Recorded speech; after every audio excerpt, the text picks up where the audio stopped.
संक्रमण हवा के जरिए भी होता है और इसकी आशंका पहले भी थी, लेकिन अब केंद्र सरकार ने लोगों को आगाह किया है कि संक्रमण हवा में 10 मीटर तक जा सकता है। इससे बचाव के लिए सोशल डिस्टेंसिंग, मास्क और सैनिटाइजेशन के साथ साथ सही वेंटिलेशन यानी कि घरों में खुली हवा आने की व्यवस्था रखने का सुझाव दिया गया है। देश के प्रधान वैज्ञानिक सलाहकार प्रोफेसर के विजय राघवन की ओर से कोरोना संक्रमण से बचाव को लेकर नई एडवाइजरी ऐसे समय जारी की गई है जब वैक्सीन की दोनों डोज लेने के बाद भी लोग कोरोना से संक्रमित हो रहे हैं।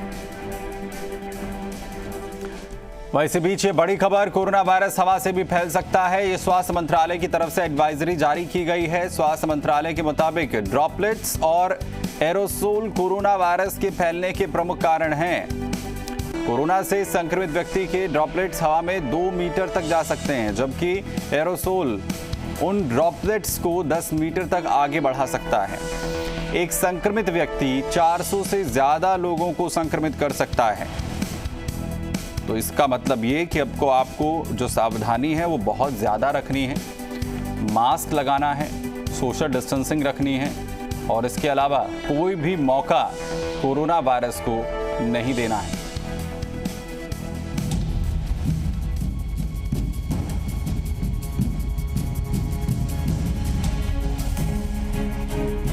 कोरोना पर नई एडवाइजरी, 10 मीटर दूरी है जरूरी। ड्रॉपलेट से 5 गुना फैलता है एयरसोल। कोरोना की दूसरी लहर कमजोर हो रही है। कोरोना संक्रमितों की संख्या लगातार घट रही है, लेकिन सरकार सतर्क है और कोरोना से निपटने के लिए नई एडवाइजरी जारी की है। सरकार ने मान लिया है कि कोरोना हवा से भी फैल सकता है और इसकी वजह एरोसोल और ड्रॉपलेट्स को माना गया है। और सरकार ने कोविड को लेकर नए दिशा निर्देश जारी किए हैं। ड्रॉपलेट्स हवा और सतह से संक्रमण सबसे ज्यादा होता है, इसलिए तीनों जगह का ध्यान रखने की जरूरत है। कोरोना का संक्रमण हवा में 10 मीटर तक जा सकता है।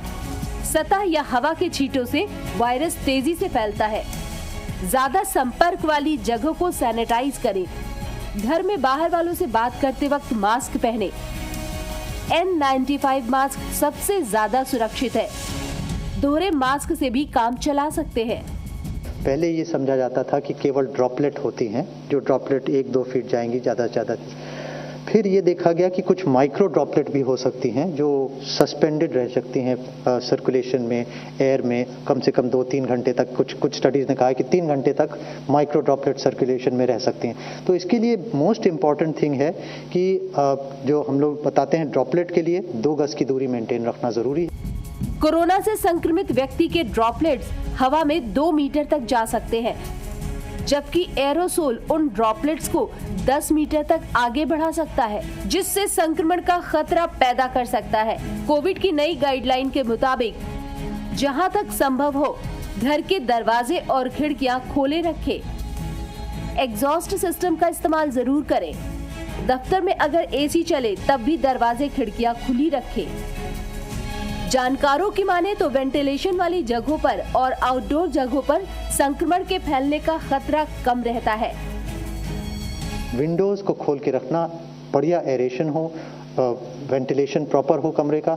और ये तो हम लोग को वास्तु में भी बताया जाता है कि सूरज और हवा आना जरूरी है। यानी संक्रमित व्यक्ति के सांस छोड़ने, बोलने, गाने, हंसने, खांसने और छींकने से लार और नाक से निकलने वाले ड्रॉपलेट से वायरस फैलता है।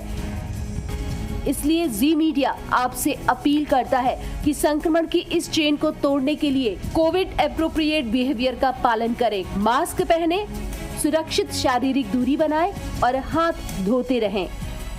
ब्यूरो रिपोर्ट, जी मीडिया। वहीं राजस्थान में कोरोना संक्रमण